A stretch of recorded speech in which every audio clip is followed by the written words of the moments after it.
우리에게 주시는 하나님의 말씀은 마가복음 10장 32절에서 44절 말씀, 마가복음 10장 32절에서 44절 말씀입니다. 제가 말씀을 봉독하겠습니다.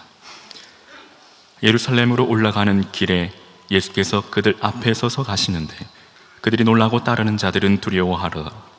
이에 다시 12 제자를 데리시고 자기가 당할 일을 말씀하여 이르시되, 보라, 우리가 예루살렘에 올라가노니 인자가 대제사장들과 서기관들에게 넘겨짐에 그들이 죽이기로 결의하고 이방인들에게 넘겨주겠고 그들은 능욕하며 침뱉으며 채찍질하고 죽일 것이나 그는 3일 만에 살아나리라 하시니라.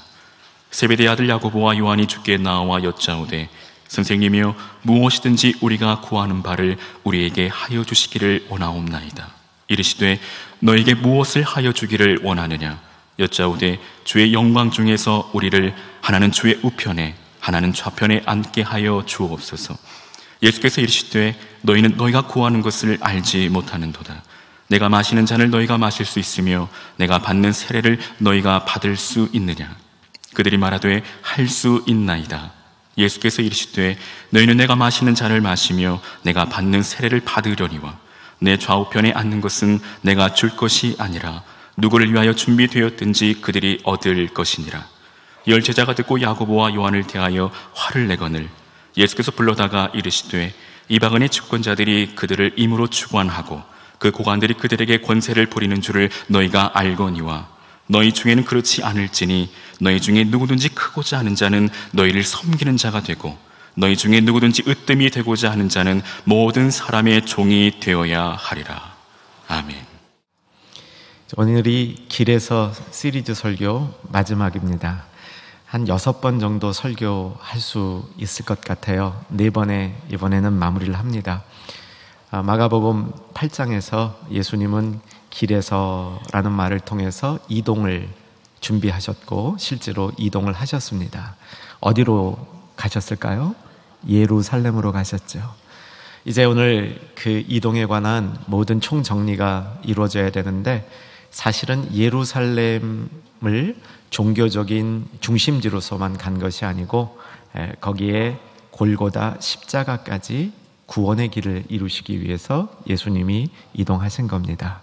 이것이 우리가 영혼의 눈으로 바라봐야 될 오늘의 교훈이면서 이번 사순절 기간 동안 나도 그 길을 가는 그런 결단과 함께 평생 그 길을 따라가는 예수님의 제자가 되어야 될 줄로 믿습니다. 이 예수님의 여정 가운데 가장 중요했던 부분은 예수님이 순환을 당하시고 십자가에 죽으시고 부활을 하실 것, 복음의 핵심적인 이야기가 이 여정의 중심에 있었는데, 문제는 제자들이 이 사실을 금방금방 깨닫지 못했다는 겁니다. 그래서 엉뚱한 일들을 제자들이 한 것이었죠. 3번에 걸쳐서 순환, 죽으심, 부활 말씀하셨는데, 첫 번째는 베드로가 그러지 마십시오 그러다가 사탄아 물러가라, 그런 일이 있었고요. 2번째는 예수님이 순환당하신다 했는데 제자들은 다툰 겁니다. 누가 크냐, 내가 더 크다, 네가 더 크다, 다툰 거죠. 그래서 2주 전에 우리가 우리 안에 있는 이 크고자 하는 욕심, 탐욕은 얼마나 이게 크고 끈질긴 것인지 그건 아마 죽을 때까지 붙어 있는 것 같아요. 예수님이 죽으심을 선포할 때에도 누가 크냐 다투었으니까 그만큼 우리가 경계해야 될 우리 안에 있는 잘못된 자아의 모습이라는 겁니다. 오늘도 비슷한 현상이 생겼습니다. 예수님이 3번째 죽으시고 부활할 것을 말씀해 주시죠. 본문을 한번 펴서 보시면 33절입니다. 보라, 우리가 예루살렘에 올라가노니 인자가, 항상 예수님은 죽으심을 예고하는 대목에서 주어를 인자가 이렇게 사용을 하십니다. 인자가 대제사장들과 서기관에게 넘겨짐에 그들이 죽이기로 결의하고 이방인들에게 넘겨주겠고 그들은 능욕하며 침뱉으며 채찍질하고 죽일 것이나 그는 3일 만에 살아나리라. 할렐루야. 예수님께서 이 예언을 하셨는데 그 다음에 또 문제가 생기는 거예요. 그랬더니 제자 중에 2명이 이번에는 아주 재빠르게 예수님에게 달려가서 그런 일이 생기면 예수님이 예루살렘 가셔서 영광을 받으시면 우리를 한 사람은 오른편에 한 사람은 왼편에, 즉 오른팔 왼팔 이 두 자리는 우리 것이 되게 해 주십시오라고 청하는 겁니다. 그게 문제를 일으켰습니다. 다른 제자들이 보고 화가 났겠죠. 그래서 결론 한번 보시면 41절 같이 한번 읽습니다. 10 제자가 듣고 야고보와 요한에 대하여 화를 내거늘. 계속 예수님의 죽으심과 부활에 대한 예고가 있을 때마다 제자들 사이에서는 문제가 발생했던 것을 발견할 수 있습니다. 그러므로 예수님의 가시는 길, 이 길을 우리가 잘 이해해야 되겠다. 오늘은 이 깨달음이 우리 가운데 충만하기를 마음속에 간절히 기대하며 이 자리에 있습니다. 오늘의 말씀은 두 주 전 말씀과 닮은 꼴입니다. 다툼이 있었죠. 예수님 돌아가시겠다니까 다툼, 크고자 하는 마음. 그때 그 말씀을 통해서 예수님의 가르침, 어떻게 하면 예수님의 가르침을 바로 이해해서 크고자 하는 욕구를, 탐욕을 우리 가운데 없앨 수 있을까? 예수님의 가르침은 분명했었습니다. 9장을 살펴보셔야 되는데 9장으로 가봅시다. 9장 35절 말씀. 9장 35절 말씀. 자, 같이 한번 읽습니다. 예수께서 앉으사 12제자를 불러서 이르시되 누구든지 첫째가 되고자 하면 무사람의 끝이 되며 무사람을 섬기는 자가 되어야 하리라. 오늘도 똑같은 가르침을 주십니다. 오늘 본문으로 돌아와 보시면 43절과 44절인데 제가 읽습니다.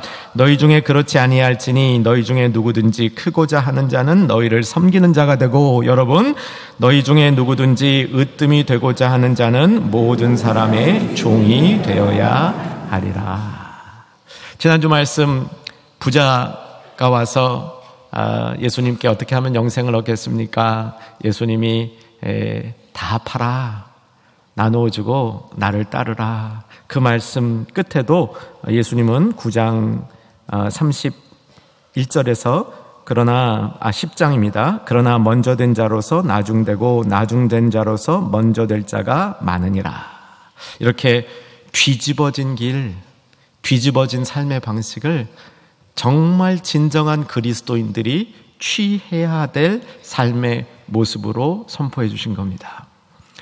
저도 오늘 간절한 마음으로 충현의 모든 가족들이 예수님이 가르쳐 주신 이 뒤집어진 삶의 방식, 첫째가 되려면 가장 많이 섬기는 자, 가장 낮은 자리에 있는 자, 이런 자가 되는 지혜를 꼭 배우실 수 있기를 마음으로 간절히 소망하며 기대하고 있습니다. 다시 한번 이제 오늘 본문으로 돌아와 보십시다. 예수님은 예루살렘으로 향하고 있습니다. 오늘 본문 32절에 보면 예루살렘으로 올라가는데 그 길에서 문제가 생긴 거죠. 예수님이 예루살렘에 올라가셔서 사역을 마무리하시겠다 그랬더니 두 명의 제자, 누구와 누구였습니까? 야고보와 요한, 괜찮은 제자들이죠.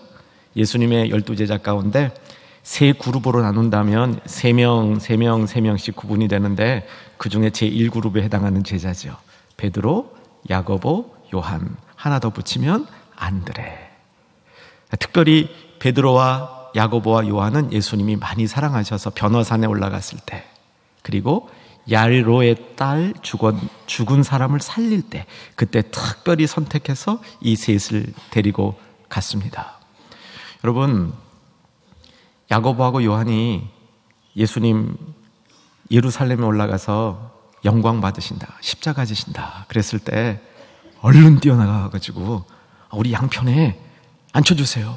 이 모습을 보면서 어떤 생각이 드십니까? 첫째, 에이 지나치다. 둘째, 나도 그러고 싶은데? 여러분 어떤 마음이 드십니까?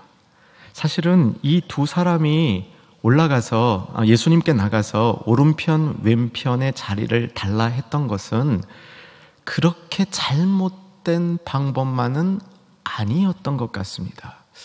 왜냐하면 이 두 사람이 오른편 왼편에 앉기 위해서 예수님께서 이들에게 질문을 던지죠. 그 자리가 보통 어려운 자리가 아니다. 예루살렘에 올라가서 내가 받을 고난, 예수님은 그것을 잔, 세례 이렇게 얘기를 했는데, 잔이나 세례란 말은 똑같이 예수님이 십자가를 지시기 전에 받을 고난에 관한 얘기였거든요. 이것 할 수 있겠느냐 물었더니 이들이 뭐라고 대답합니까? 할 수 있다라고 얘기를 합니다. 여러분 어떠세요? 할 수 있으시겠습니까? 자신 있는 분도 있으실 겁니다. 분명히 우리 안에는, 우리 가족 중에는 예수님을 위하여 자기 자신을 기꺼이 내드릴 수 있는 형제 자매님들이 제법 계시리라 믿습니다. 그러나 그렇지 않은 분들도 우리 가운데 있을 수 있습니다.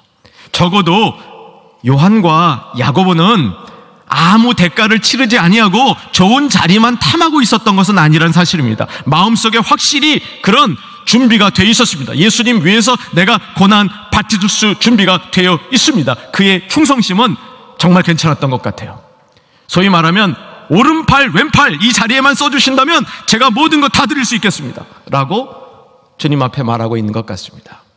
제가 처음 목회를 시작했을 때, LA에서 목회를 시작했을 때 이제 30대였습니다. 처음 목회를 하니까 참 모르는 게 많았습니다. 그래서 이런 상황 저런 상황을 어떻게 대처할지 몰랐는데, 제가 섬기던 교회에 한 교우님이 등록을 하셨습니다. 특별하신 분이세요. 당시 한인사회에서는 제법 알려지신 분이었습니다. 딱 봐도 이 외모가 달라요. 한 70대신 분인데 육척 장신에 헤어스타일은 꽁지머리, 완전 꽁지머리예요. 눈에서 불이 나요. 알고 보니까 저분이 그 이민사회에서는 이걸로 최고시래요. 전과도 있으시대요. 그리고 전과에 대한 얘기는 제가 여기서 밝히면 안 되고요. 이 전과만 들어도 조금 그런, 이분이 이제 사업을 하셨는데 사업이 제법 크더라고요. 저는 그런 큰 사업장은 난생 처음 가봤습니다. LA에 가면 윌셔라는 그 비즈니스 영역이 있는데, 구역이 있는데, 거기에 큰 빌딩 이 맨 위층을 다 그 사무실로 쓰더라고요. 뭐 자동차 물론 관계 납품이었는데, 저는 그런 환경에 난생 처음 있어봤습니다. 이제 한참 뭐 이렇게 신방 대화가 오가는 중에 그분이 이렇게 신앙이 좋으신 분 같지는 않아요. 그저 의리 있는 남성 이렇게 보였습니다. 저한테 그러시는 거예요. 목사님, 뭐 어려운 일 있으면 저한테 좀 얘기하세요. 그러시는 거예요. 제가 어떤 담력이 있었는지 그때 제 마음속에 정말 진심의 이런 마음이 들었어요. 선생님, 저는 선생님이 가지고 있는 배경이나 이런 데 전혀 관심이 없습니다. 저는 선생님의 영혼에 관심이 있습니다. 예수 믿고 꼭 구원 받으시기 바랍니다. 그 진심이 전해진 것 같아요. 이분이 조금 더 정중한 모습을 하더니, 목사님, 그래도 목사님에게 누구 어려운 사람 막 일하고 있으면 저한테 얘기하세요. 제가 혼내주겠습니다. 그러는 거예요. 근데 놀랍게도 그 얘기를 들으니까 위로가 되는 거예요. 이게 오른팔 왼팔이라는 게 이런 모습인 것 같아요. 근데 예수님이 가시는 길에는 세상적인 오른팔 왼팔이 필요 없는 길이었습니다. 그게 있을 수도 없는 길이고 함께 할 수도 없는 길이었습니다. 오늘 본문에 예수님이 분명히 얘기하죠. 내가 나와 같이 잔을 마시고 세례를 받고, 이건 죽음을 얘기하는 겁니다. 세례라는 것은 예수님이 여기서 은유적으로 사용하시는 건데, 우리의 세례가 무엇입니까? 예수님과 함께 죽고 예수님과 함께 사는 것이죠. 그의 죽으심과 삶에 합해지는 것이죠. 그런 일에 너희가 함께 할 수 있느냐. 그러니까 예수님이 그 일을 우리에게, 세례가 우리에게 가능하도록 먼저 십자가 지시는 일에 함께 할 수 있겠느냐. 이들이 육신적으로 함께 할 수 있다고 얘기합니다. 근데 거기에 대한 답은 뭐였습니까? 예수님께서 하신 말씀은, 네가 그렇게 한다 할지라도 40절, 내 좌우편에 앉는 것은 내가 줄 것이 아니라 누구를 위하여 준비되었든지 그들이 얻을 것이다. 좌우편에 앉는 것은 내가 할 수 있는 일이 아니다 라고 예수님이 말씀해 주고 계신 것이죠. 자, 이 다음에 사건이 생긴 것이죠. 다른 10 제자가 두 제자를 탐탁치 않게 생각하는 겁니다. 저 기회주의자 같이 좋은 일이 있다니까 예수님에게 냉큼 달려가서 이 두 좋은 자리 자기네들이 가지려고 그런 이 두 제자는 상당히 어려움에 빠지게 된 겁니다. 제가 잠시 생각해 봤어요. 10명 중에 다 화냈겠지만 누가 제일 화났을까? 베드로일 것 같아요. 베드로. 그렇지 않아요? 아니, 우리식으로 말하면 순위가 1번 베드로, 2번 야고보, 3번 요한 뭐 이런잖아요. 근데 2번, 3번이 1번 제끼고 자기네들이 1, 2번 하겠다는 거 아니야. 그 형제가 베드로가 제일 속상했을 것 같기도 합니다. 아마 다 속상했겠죠. 이 상황에서 예수님이 정말 중요한 가르침을 주는 겁니다. 오늘 가르침의 핵심이죠. 43절과 44절. 너희 중에는 그렇지 않을지니 너희 중에 누구든지 크고자 하는 자는 너희를 섬기는 자가 되고 너희 중에 누군지 으뜸이 되고자 하는 자는 모든 사람이 종이 되어야 하리라. 여러분, 이 가르침을 우리가 정말 소중한 가르침으로 받아야 될 줄로 믿습니다. 정말 그렇게 되시기를 주 안에서 간절히 소망하며 열망합니다. 저는 이 가르침이 야고보와 요한의 인생을 결정적으로 바꾸는 가르침이었다고 믿습니다. 초대교회 역사에서 야고보는 최초의 순교자가 됩니다. 사도행전 12장에 보면 요한의 형제 야고보가 순교하는 장면이 나오는데 12제자 중에서도 제일 먼저 순교해요. 가장 낮은 자가 된 겁니다. 가장 밑에서 섬기는 자가 된 거예요. 한때는 오른편 자리 놔주세요 하던 이 야고보가 이 말씀에 붙들려서 자기 인생의 가장 낮은 자리로 가장 먼저 가장 빨리 달려가는 그런 인물이 되었습니다. 놀랍지 않으세요? 여러분, 요한은 어떻게 됩니까? 여러분, 요한은 예수님의 12제자 가룟 유다 빼고 이제 바뀌니까 가룟 유다 빼고 유일하게 순교 안 한 제자가 요한입니다. 그런데 학자들은 요한은 살아서 순교한 자라고 얘기를 합니다. 한 100세 살아요. 그 100세 사는 기간이 정말 주님께 충성되게 진이 다해서 주님을 섬기는 살아서 순교하는 모습으로 살아갑니다. 그런데 요한의 인생에서 꼭 알아야 되는 거 있죠? 다시 한번 여러분 제가 기억에 도움을 드리겠습니다. 예수님이 십자가 달리실 때 밑에 있던 예수님의 어머니 마리아 그리고 요한에게 무슨 말씀을 하셨죠? 요한에게 얘기합니다. 보라 내 어머니라. 마리아에게 얘기합니다. 보소서 아들이니이다. 예수님 대신에 요한을 마리아를 섬기는 아들로 임명을 한 거죠. 제가 연구해봤는데 제 연구의 결론은 요한이 이 분부를 받고 마리아를 섬긴 기간은 65년 정도 돼요. 60년? 65년. 이건 제 추측입니다. 짧게 볼 수도 있어요. 아무리 짧게 봐도 40년입니다. 여러분 인생에 40년, 60년, 65년 그 인생이 거기에 묶인 거예요. 그 기간 동안에 다른 제자들 뭐 합니까? 다른 예수님의 제자들 훨훨 날죠. 선교 나가죠. 선교 나가서 순교합니다. 초대교회를 이끄는 리더들이 됩니다. 요한은요, 사도행전에 보면 딱 2번 나와요. 베드로와 요한이 기도하러 올라갈 때 성전 미문에 앉은뱅이 고친 거. 그 다음에 빌립 이제 제자가 사마리아 전도했을 때 거기 내려가 딱 2번밖에 안 나와. 없어요. 요한은 그 중요한 제자가 사도행전의 역사에 없어요. 꽁찌죠. 말찝니다. 그런데 어떻게 됩니까? 그 어머니 돌아가시고 사역의 무대에 나타났는데 사역의 무대에서 약 한 15년 사역하는 것 같아요. 놀라운 사역을 감당하죠. 꼴찌가 처치되고 예수님의 이 가르침이 이들 삶에 나타난 것이죠. 이런 가르침을 받은 사람들은 사실 많이 있습니다. 예수님이 성경에 나오는 중요한 가르침들을 특별한 제자들을 향해서 그들 가슴 속에 쏘아서 주셨던 말씀들이 성경에는 종종 있습니다. 한 가지만 더 살펴보면 우리가 잘 알고 있는 한 알의 밀이 땅에 떨어져 죽지 아니하면 한 알 그대로 있고 죽으면 많은 열매를 맺으리라. 땅에 떨어져 썩으면 안 됩니다. 죽어야 됩니다. 이게 요한복음 12장 24절 말씀인데 성경을 같이 한번 펴주시면 좋겠습니다. 168쪽 요한복음 12장 25절을 보려고 합니다. 한 알의 밀이 땅에 떨어져 죽는다 가르쳐 주셨죠? 그러면 많은 열매 맺는다 가르쳐 주십니다.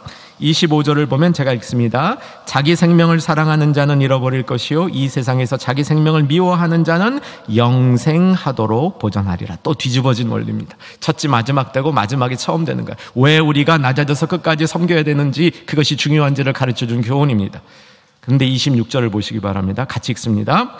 사람이 나를 섬기려면 나를 따르라. 나 있는 곳에 나를 섬기는 자도 거기 있으리니 사람이 나를 섬기면 내 아버지께서 그를 귀히 여기시리라. 하나님의 귀함을 받는 방법 여기 나와 있는데 섬기라는 거예요. 예수님이 섬기시던 방법으로 섬기라 가르쳐줍니다. 이 가르침이 누구에게 준 거냐면, 문맥을 살피면 안드레에게 준 겁니다. 안드레가 제일 먼저 이 말씀을 받은 거예요. 안드레가 이렇게 살았겠습니까? 안 살았겠습니까? 살았죠. 그는 초대교회 역사에 보면 그도 십자가를 지고 줍니다. 근데 보통 십자가가 아니라 X자 십자가를 지고 더 많은 고통 가운데 자기 자신을 순교의 제물로 드리게 되는 겁니다. 사랑하는 여러분, 뒤집어지는 삶의 방식에 친숙해지기를 주 안에서 소망하며 권합니다. 여러분, 이거 익히면요, 사는 게 참 편하고 재밌어집니다. 여러분, 이거 익히면요, 잘난 사람 부러워 안 할 수 있어요. 금수저 부러워 안 할 수 있어요. 금수저든 흙수저든 은수저든 상관이 없어요.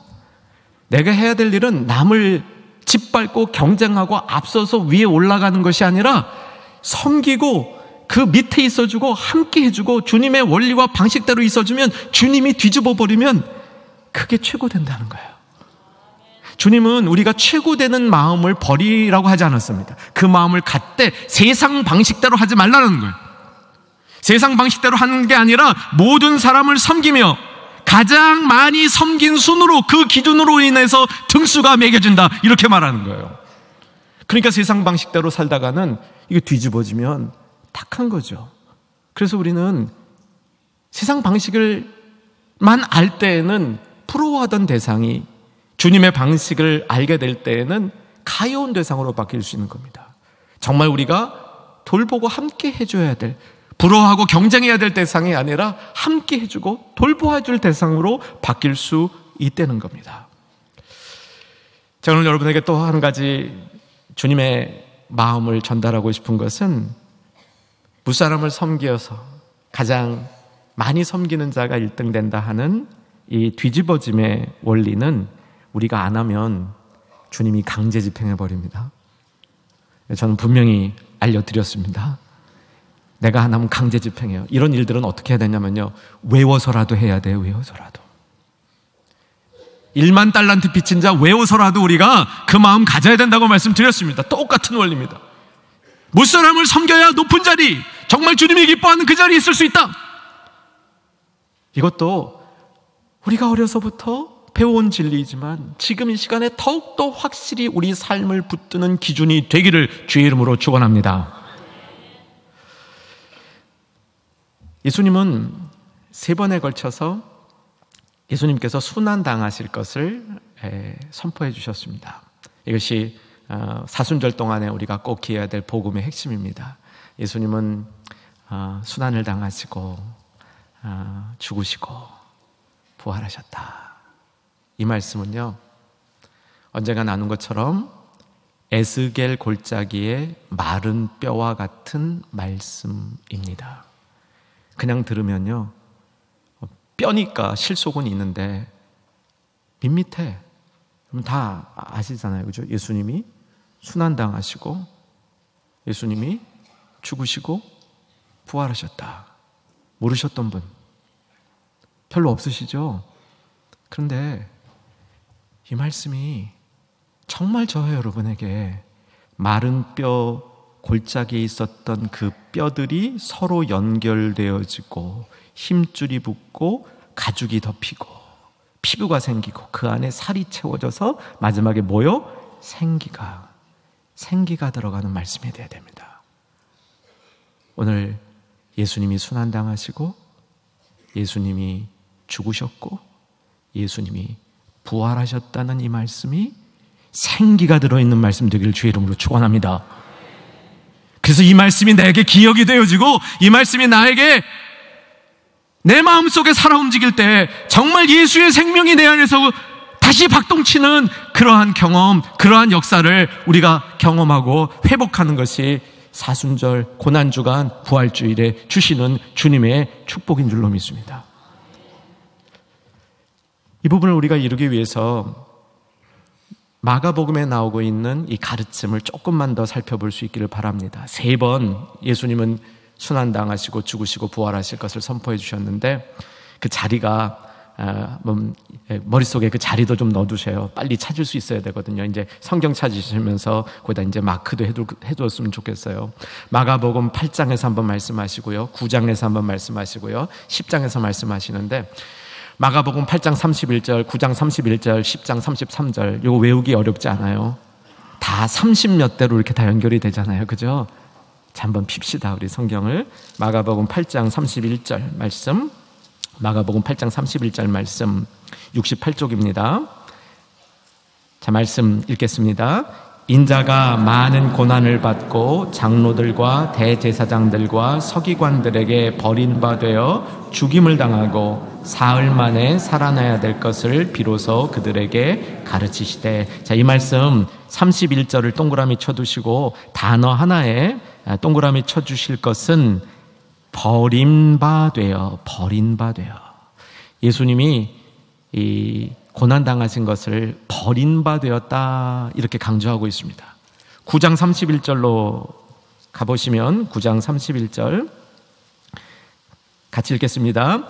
이는 제자들을 가르치시며 또 인자가 사람들의 손에 넘겨져 죽임을 당하고 죽은 지 3일 만에 살아나리라는 것을 말씀하셨기 때문이더라. 오늘 본문인 10장 33절로 오면 제가 읽겠습니다. 보라, 우리가 예루살렘에 올라가노니 인자가 대제사장들과 서기관들에게 넘겨져 그들이 죽이기로 결의하고 이방인들에게 넘겨주겠고 그들은 능욕하며 침뱉으며 채찍질하고 죽일 것이나 그는 3일 만에 살아나리라.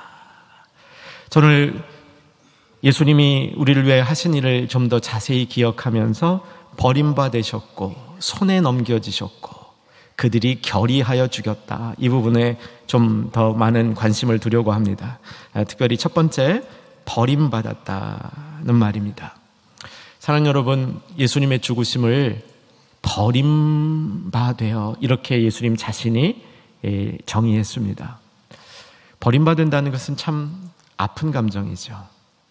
특별히 우리 시대에는 버림받는다는 것이 더욱더 아픈 감정인 것 같습니다. 사람들은 다 드러나기 원하고 자기 자신이 좀 더 쓸모 있는 사람 되기를 원하는데 버림받아서 아무 쓸모없는 사람 되었고 특별히 잊혀진 사람이 된다는 것은 아주 큰 고통입니다. 예수님은 인간이 겪는 고통, 그 고통 가운데 버림받는 것이 큰 고통인 것을 이야기하고 있습니다. 버림받았다 이 말을 헬라 원어적으로 살펴보면 어떤 뜻이 되냐면 쓸모없는 사람이라고 낙인 찍히다, 이런 뜻입니다. 쓸모없는 사람이라고 결론이 나는 겁니다. 그러니 참 가슴 아픈 일이죠. 쓸모 있는 사람 되기를 다 소원하는 이런 삶의 경주 가운데 쓸모없는 것 되는 것을 혼자 그렇게 느껴도 서글픈 일인데 이 사람은 쓸모없는 사람입니다 라고 아예 판결을 내어서 그렇게 도장을 찍어버린 겁니다. 이것이 버림받았다라는 말의 의미가 되는 것이죠. 여러분, 예수님께서 왜 이렇게 버림받으셨을까요? 왜 예수님께서 이런 고통을 경험하셨을까요? 우리는 그 답도 알고 있습니다. 무엇입니까? 나의 버림받았던 되는 그 상황에 그 상황도 예수님께서 담당하시고 그 상황도 승리로 바꾸어 주시기 위해서 그러셨다. 믿어지시면 아멘. 그러니까 예수님의 이 죽으심 안에서 버림받아지고 잊혀지는 것은 더 이상 우리에게 생기지 않을 수 있는 하나님의 축복으로 보장해 주신 바라는 겁니다. 우리가 잘 활용을 안 하죠.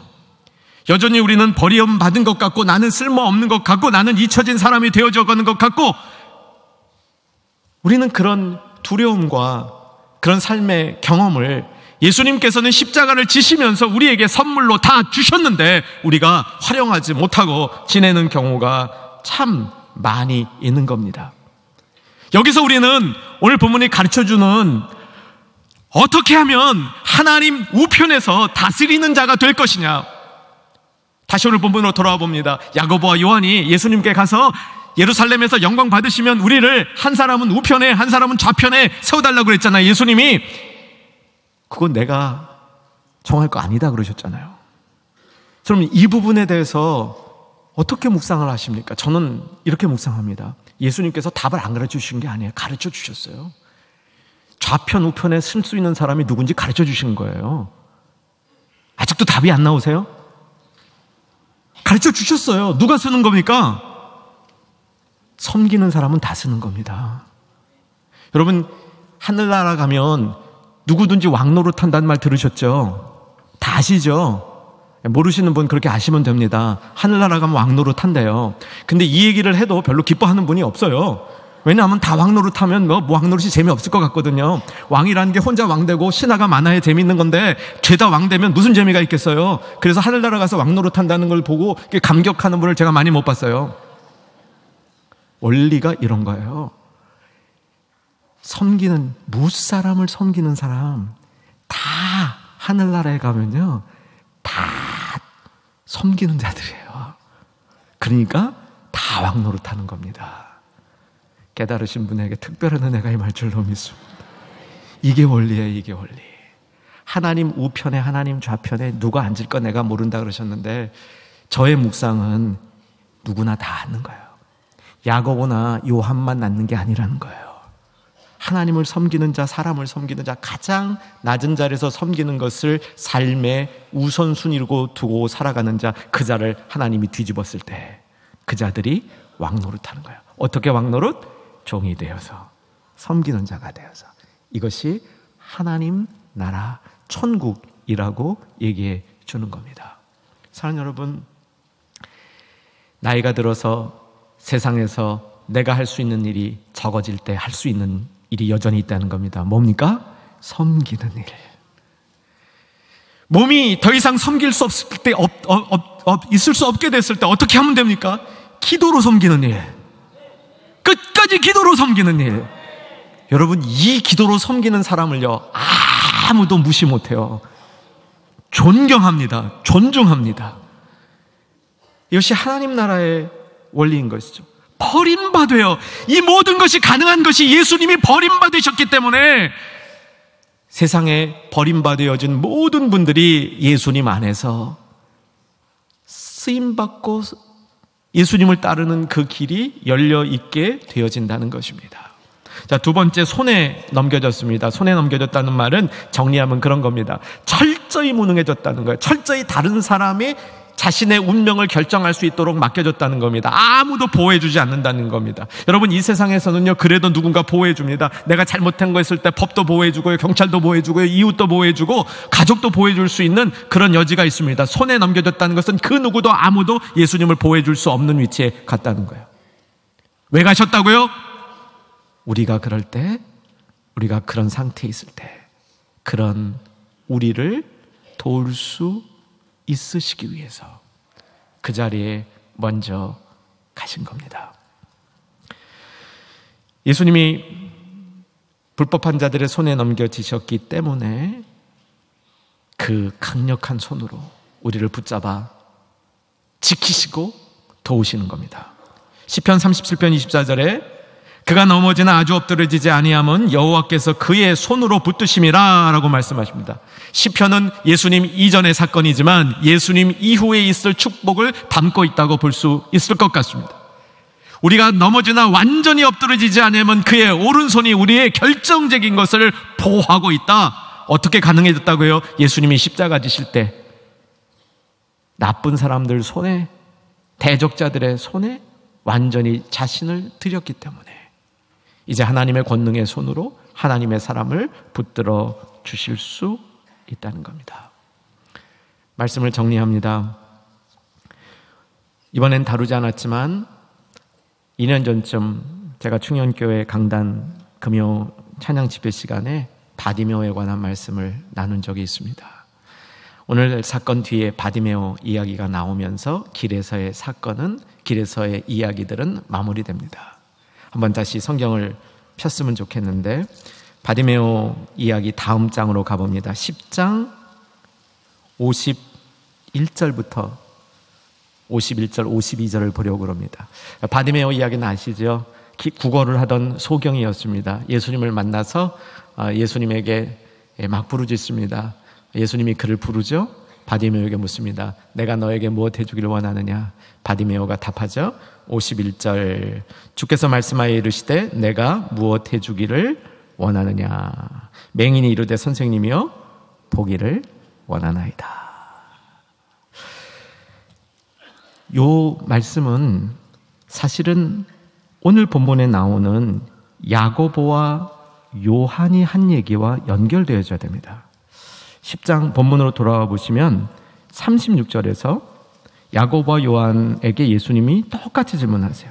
너희에게 무엇을 하여 주기를 원하느냐? 바디메오에게 똑같은 질문, 야고보와 요한에게 했던 질문을 하는 거예요. 야고보와 요한이 뭐라 그랬습니까? 우편, 좌편. 바디메오는 뭐라고 답했습니까? 내가 보기를 원하나이다.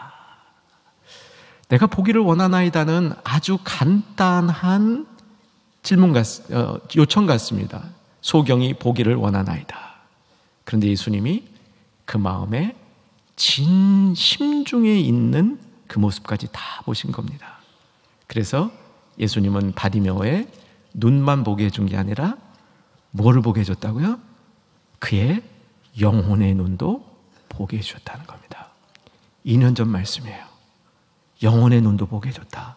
그래서 그 결론이 무엇입니까? 52절, 예수께서 이르시되 가라, 내 믿음이 너를 구원하였느니라 하시니 그가 곧 보게 되어 예수를 길에서 따르니라. 이 길이 어느 길이라고요? 예루살렘까지만 가는 게 아니고 골고다 십자가 길까지 가는 겁니다. 사랑하는 여러분, 이제 길에서의 모든 가르침을 오늘로 정리합니다. 길에서의 가르침은 결국 예수님을 따르기 위해서 예수님을 따르는 가장 낮은 자가 되라는 겁니다. 거기에 눈이 번쩍 띄어질 때 우리는 예수님의 길, 구원의 길, 고난의 길, 십자가의 길, 골고다의 길까지 같이 함께하는 참 제자가 될 수 있다는 겁니다. 여러분, 영혼의 눈을 번쩍 뜨시고 영혼이 항상 깨어서 주님의 길을 따르는 주의 제자 되시기를 주의 이름으로 축원합니다. 우리를 위하여 버린 바 되시며 손에 넘기운 바 되신 구주 예수 그리스도의 은혜와 하나님 아버지의 크신 사랑과 성령님의 내주 교통 위로 충만케 하심이 영혼의 눈을 떠서 주님을 따르되 섬기는 자로 따르기로 결단한 주의 백성들 위해 이제로부터 영원토록 함께 있을지어다.